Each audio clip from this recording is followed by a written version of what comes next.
Once a giant, always a giant. For me, it's only a giant.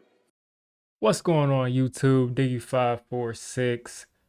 Today we got some really interesting news. Brian Daboll got an interview today, and unlike the 1,001 other times they asked him about Daniel Jones, today they asked if Daniel Jones going to be the starter after the bye week, and Brian Daboll came out and said that he can't really commit to it. He's got to look at the tape.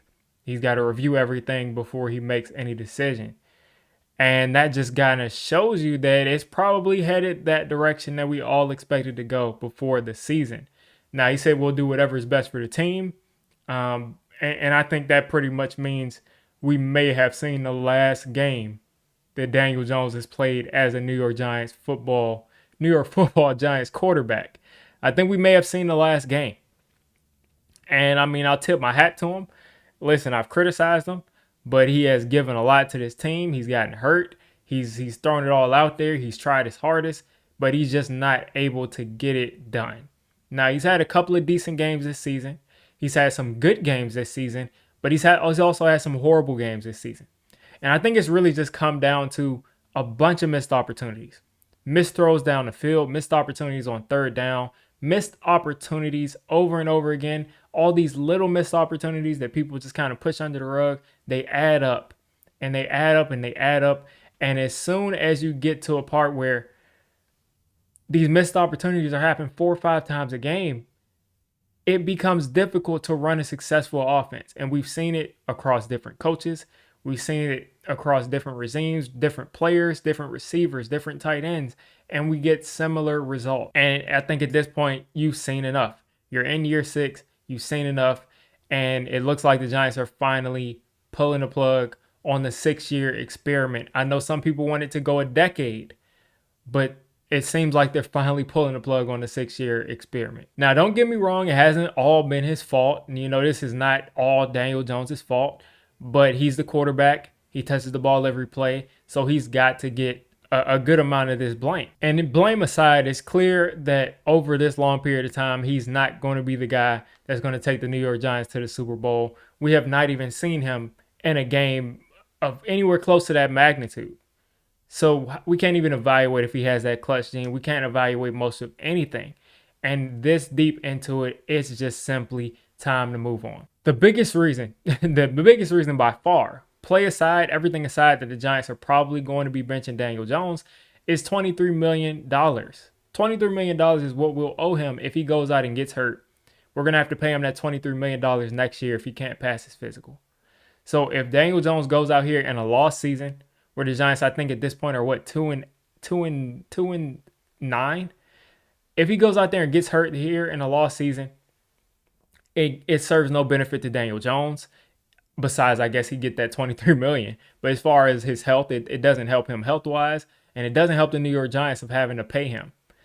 And also, the Giants can make an argument that it's performance-based, because he could always go against it and say, they benched me and they need to pay me because they benched me so I wouldn't get hurt. But they can make an argument that it's performance-based.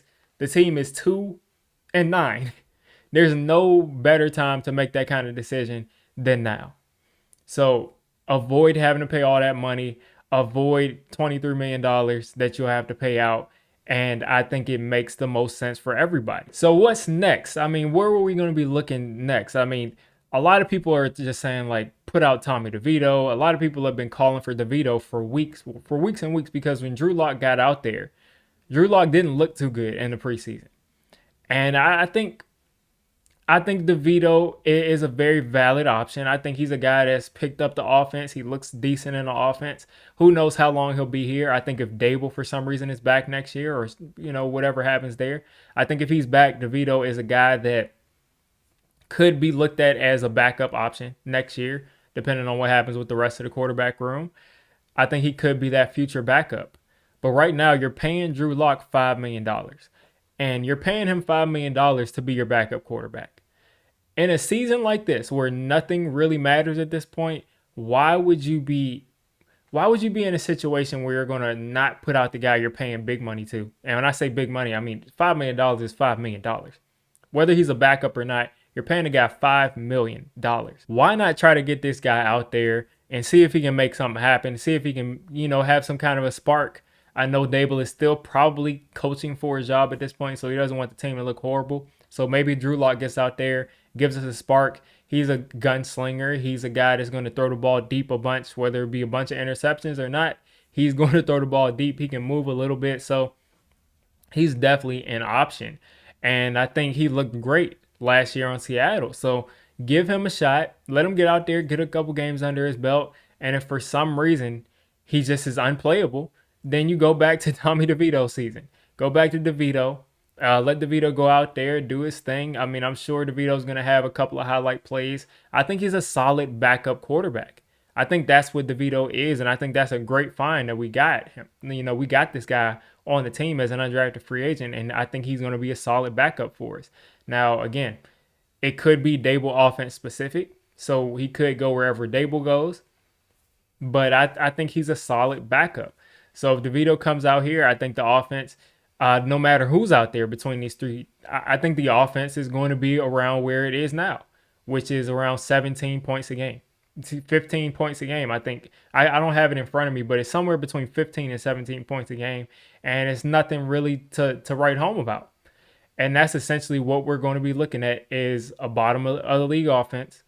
They may make a couple more plays or a couple less plays than Daniel Jones might have made, but it's going to be a lot smarter at the end of the day to not have a guy that if he gets hurt, you have to pay $23 extra million to, and you can put out a guy that if he gets hurt, I mean, big whoop. And then that makes you think, what happens to Daniel Jones? Well, I think it's pretty simple. Because he's being benched, mostly because of financial reasons, in my opinion. And he may not even be being benched.